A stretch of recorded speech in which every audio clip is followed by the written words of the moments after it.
দিবা আরো ভালো কইবা, দিবা আরো ভালো কইবা, দিতা না আরো ভালো কইবা, দিতা না।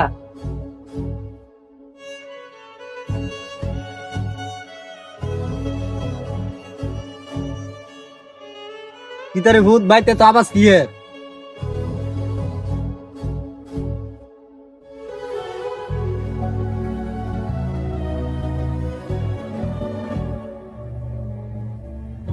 কিতারে কিতা শুরু করছ? টিয়া দিতা না, টিয়া দিবা না না দিবা এটা কও, এত কিছু বুঝি না। বারবার কইছি আমার কাছে টিয়া পয়সা নাই, তোর জ্বালা কি আমি বাইতে থাকতাম না রে? টিয়া দিবা না না দিবা এটা কও, এত কিছু জানি না। তুই বেশি বাইরিয়া গেছ, ত্রক আমি অক্ষণকে মাত বরে কাছে যাইতাছি। অতি বরে আমি আইতাছি।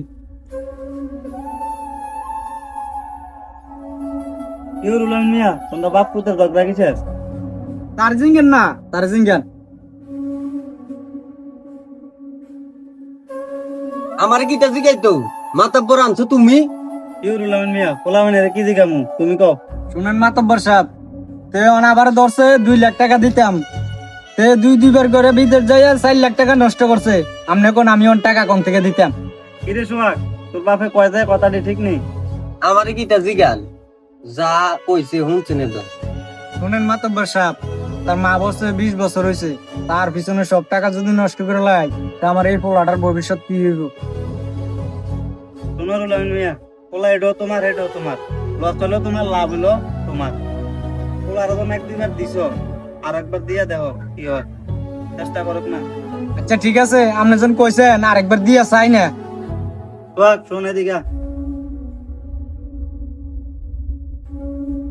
তুই যে ঘরে সবকিছু এমনি ভাঙচুর করলি, লস হয়েছে কার, তোর আরো হয়েছে, মাপ চা তোর বাপের কাছে, কোনে মাপ চা।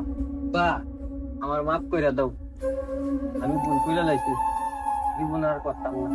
ঠিক আছে, মাতব্বর যখন কইছে আমি তোরে দিতাছি, এইসব ধরনের কাণ্ড কালা বার করিস না। ঠিক আছে, মাফ করে দিছি, যা।